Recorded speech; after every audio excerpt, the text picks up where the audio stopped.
Welcome to the Social Fitness Project. I am Hayden Hayder, and this episode is entirely dedicated to everyone who's looking to build muscle.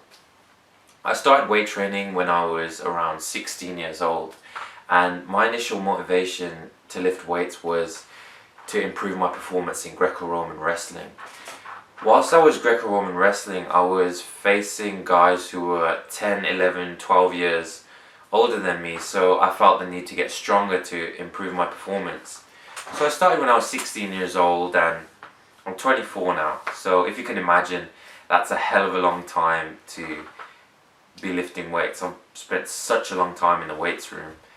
And what I found over the years is the concept of progressive overload has been most beneficial to me in order to build bigger, stronger muscles. And hopefully this concept can help you the same way it's helped me. I'm going to go into depth about it and how to achieve progressive overload, and also how that can lead to muscle growth. So let's start by defining what exactly progressive overload is. Progressive overload is defined as placing increased stress or tension upon a certain muscle group in order to lead to bigger, stronger muscles.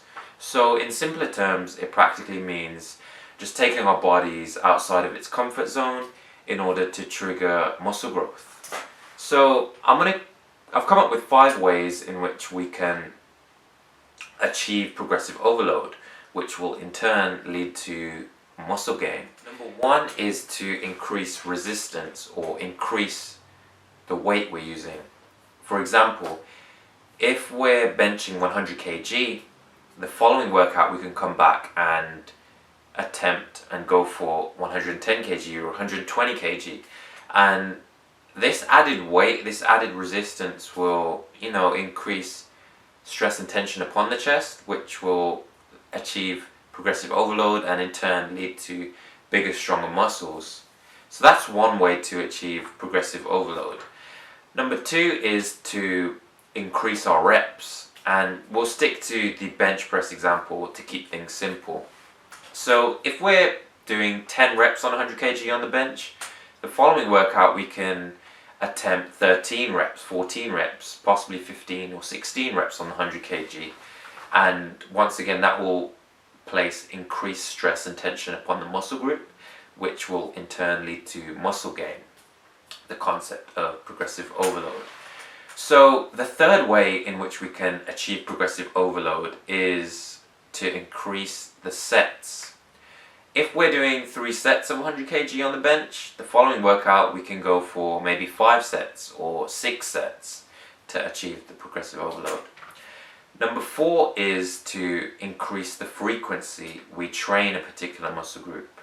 So if we're training chest or legs once a week, if we were to come in the following week and do 2 or 3 sessions on chest or on legs, then that will place that added pressure on that muscle group. So it will really trigger muscle growth because we're challenging our bodies. We're hinting to our body that it really needs to adapt in order to cope with the new pressure we're facing inside of the weights room. And that's how we can build stronger, bigger muscles. The 5th way to achieve progressive overload is to decrease rest time, which makes our workouts more intense. And I'll go back to the bench press example just to keep things simple. If we're benching 100 kg and we're taking 1.5 minutes, 2 minutes rest in between sets, the following workout, what we can do to strive towards progressive overload is to decrease that rest time to maybe 1 minute, maybe 45 seconds, and that will also increase the intensity, and that's another way we can achieve progressive overload. This concept of progressive overload is a unique muscle building concept, and I've always lived by it. It's always worked for me. I hope it can help you the same way it's helped me. I'm looking forward to lifting more weight every week. I'm aiming for an extra, even if it's as small as like 2.5 kg or 5 kg, I just want to be able to lift a little bit more every single week to achieve that progressive overload. Please let me know how you get on with your training program, and also I'll have more exciting footage coming soon. And until next time, I'd like to wish you the very best in all of your fitness goals.